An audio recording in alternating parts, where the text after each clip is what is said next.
Hey everyone, Sleepy Reader here. This is Sleepy Vlog 11.4. Sleepy Vlog 11. Whoa, big finger. Sleepy Vlog 11.3 was kind of a stealth vlog. I didn't call it that. But if you're really thinking about it, you can tell which one was Sleepy Vlog 11.3. 11.2 was done by that other weird guy. For some reason, he's doing Sleepy Vlogs too. So Sleepy Vlog 11.4. This is my first video on my new iPad. I got an iPad 4 or 4th generation for Christmas. I already had an iPad 1st generation, which I loved, but I had decided I wanted to buy myself the new generation because I wanted an even better one. And this one has cameras, so I'll be playing with that. And there's a lot of things that open up for me with this iPad with cameras. And so hopefully it sounds okay and looks okay. Anyway, we'll see. I think it might end up doing a mirror reverse. I'm seeing up on my wall over there that 2013. Whoa! You tend to forget where the camera's actually shooting because you can't see the lens. Anyway, yeah, so I think we got a mirror effect going here, so I may not film too many videos this way, so I apologize. After Christmas, I went away on a 2-week vacation. So I've just gotten back. I haven't watched everyone's videos in 2 weeks. I haven't read any comic books in 2 weeks. I haven't picked up my comic books from the comic book store. Before I left, though, there were some sales at some comic book stores near me. So I picked up a lot of comics just before I left, and I bought the presents for the people whose names I drew from Sleepy Vlog 11.2. I got the presents for them for jjsperos, for Adrian over in England and Ben over in England, and for Oddfellow Travis. But I bought them, and then I ran out of time, and I couldn't mail them before I left. So I'm going to mail them out on Monday. I really apologize, guys. It was supposed to be a right after Christmas gift. So this will be a little ways into New Year's gift. I think I got each of you a very different kind of comic book as a present, or comic books. Ones that I hope match each person's interests. Adrian, Mr. Addy, his videos are very good. I don't think he has many viewers yet. Maybe the same for jjsperos. JJ started doing some good reviews. He's one of the younger guys, and then he stopped, and now he started doing reviews again. So all of these guys do videos, so I'm hoping, rather than me tell you what I got them, that they'll tell you what I got them later in a video somewhere. Meanwhile, I also got stuff for myself. One of the more exciting things, I need to rebag it, is Demon #1. This was at a 50% off sale. The sticker price is $16, so $8, I don't know. People find these old Kirby things at a steal, but I'm not good at that. So I'm happy to get Demon #1. I think I have almost all the other Kirby Demons, and I really loved these when they first came out. I might have owned Demon #1 way back when. So I was really glad to get this kind of a Christmas present to myself. And then I got a bunch of other Kirby stuff and Kirby-related stuff during this sale. I got 2001 with Machine Man, #10. I want to look for more of these. I think you can get them quite cheap. I can't remember what I paid for this. I already put it in a new bag. And then I got a bunch of Eternals, which I paid basically, I think, $3 or less a piece. Yeah, this is all mirrored. I wonder, though, it may flip again when you see it. #2. And Eternals was, to me, Kirby's big exciting thing he did when he left DC again and went back to Marvel. A lot of the stuff he did at Marvel was a bit of a letdown, and maybe stuff he wasn't that excited about doing, but I think he was really excited about the Eternals. And another one that he only did for a while. So it's one that you still wish he could have done for longer. But it was a cool series, and I owned. Back when it originally came out, I bought some of them. I can't remember which issues. Well, I recognize that cover. But so now I have issues 1 through 8, I believe, and I'll hopefully pick up more as time goes on. I don't know how many Kirby did. I think maybe 15 or so. 6. And it kind of had a Chariot of the Gods connection.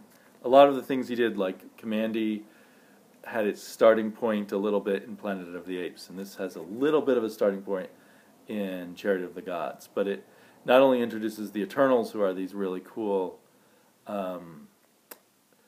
super beings, kind of like the Inhumans in a way, but who have become myths of our planet, but also the Celestials, which are a really cool kind of threat to Earth, godlike creatures who aren't evil, but they're so godlike that they're kind of threatening.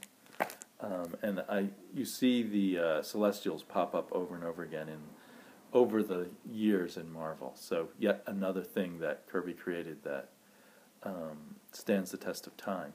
I hope you guys can hear me too. I don't know how good the audio is here. Then I picked up some of the the very first attempt at the post-Kirby New Gods, The Return of the New Gods, which I believe was written by Jerry Conway and mostly drawn by Don Newton, I believe. Had some rich Buckler covers. And here's a Joe Staton cover. Joe Staton being most famous for E-Man. And at another store also had a sale. Actually, my favorite store, even though they're not great for back issues. But the Cosmic Monkey, the store that I used to have my pull list at. So I picked up a copy of another Jack Kirby collector issue that I hadn't yet purchased. This seems to be a focus on Marvel, although there's a back cover with a bunch of DC heroes. This is an old Marvel Mania poster, I believe, inked by Kirby himself, which is kind of unusual. Although when he inks it himself, it's a lot like when Mike Royer inks it, I believe. And I stopped in the store because there was a sale there, but they had this mass signing. I live here in Portland, Oregon, and a lot of comic book creators for some reason live here, and they formed a community here. So there was this mass signing. There were about 10 different creators there signing, and I saw Greg Rucka, but he had this huge stack of Stumptown in front of him, and I wasn't ready to buy Stumptown. I'm not sure if I want to buy it. So I didn't stop and tell him how great Punisher was. I really should have done that. But then I also saw Chris Robertson, and he does iZombie. He's the writer of iZombie. I always focused on the fact that Michael Allred was the artist, and I had always been meaning to start buying iZombie. So I stopped and talked to Chris Robertson, and the other thing is I knew him before when I used to read lots of science fiction short stories. I'd seen a lot of short stories by him, and he had edited a really cool anthology of science fiction adventure stories.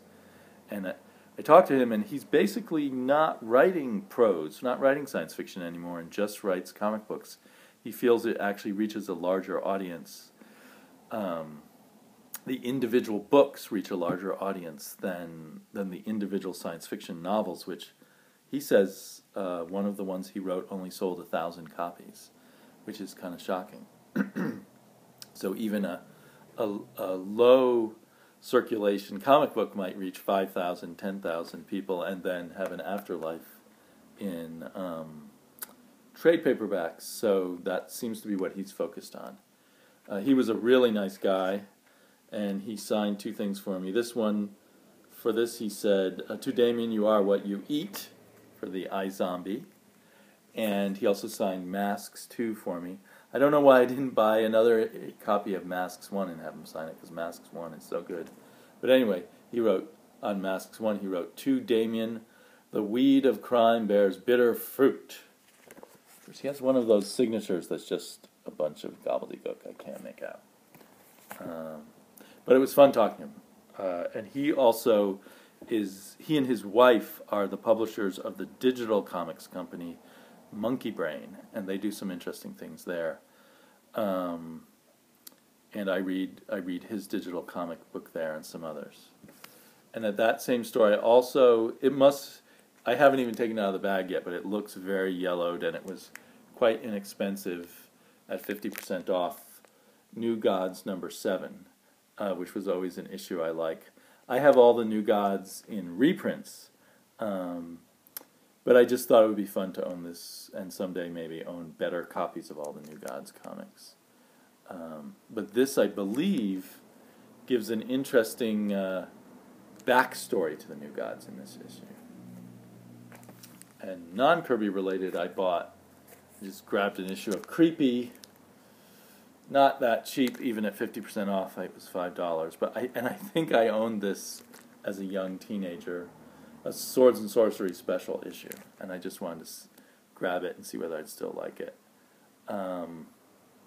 This was a cover by a not very good Frazetta imitator, who I remember seeing a lot of covers by him. Romus, I don't even recall his name, but that style just looks familiar. Somewhere between Corbin and Frazetta, and not that great, but kind of the later Creepy covers often were like this. And for the heck of it, I picked up a spare copy of Saga in trade. So, I'm excited for the new year. I got a backlog of comics that I'll be picking up at my comic book shop. I'm on Google Plus as Damien K. (Sleepy Reader), so if anyone wants to hook up with me there, that's a good way to chat. I'm also on Skype. You can personal message me for my Skype address, or even once you're hooked up with me in Google Plus, that kind of hooks into my Gmail, so I can just chat with people directly in my Gmail window, which I often have open, especially at work. So, I'm looking forward to watching everyone's videos, and I'm not glad that my vacation's over. One more day and I'm back to work. But glad to be back to everything else. Talk to everyone later.